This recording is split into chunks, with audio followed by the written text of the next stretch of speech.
Now in this last clip, we're going to discuss probably the least common error that we see when you're reconciling your checkbook and it doesn't come out correct to what your bank statement shows. And this would be fraudulent transactions. Although fraudulent transactions aren't common, they can happen. There's a couple of different ways that a fraudulent transaction can post to your account. One, probably the most common, would be if somebody got a hold of your ATM or debit check card. Or maybe not even that they have the card, but they somehow fraudulently got a hold of that check card number. And they posted a transaction to your checking account that was something that you did not do. Now, depending on your financial institution, what their procedures are, what vendor actually supplied that check card, whether it be Visa or MasterCard, there's different ways to actually dispute fraudulent debit card transactions. In most cases, the bank will be able to credit your account back if they research your claim and discover that it wasn't something that you had done. They will most likely credit your account back for that fraudulent transaction.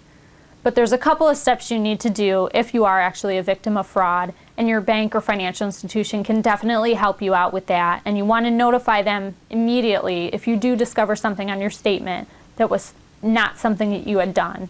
Because in most cases, you're either going to shut down that debit card or shut down your account to prevent further fraud from happening. Now, a second thing that may happen is if somebody got a hold of your checkbook or had stolen a box of checks from you or somehow got a hold of checks or your checking account number and had written fraudulent checks off of your account. Again, if this happens, if you see a check clearing on your statement that you have no record of in your register and no record of in your carbon copies, you want to immediately contact your bank, let them know that a check cleared your account. They can provide you with a copy of that check showing who it was payable to. They can compare the signature to your signature, which, if it wasn't yours, will clearly show a discrepancy, and there's procedures again for disputing those charges. Again, fraud is a very scary thing. If you do notice something on your statement, this is where online banking again would come in handy. If you do use online banking, if you see a transaction posting to your account, you want to immediately contact your bank, and pretty much any financial institution is going to have procedures in place to help protect you from fraud.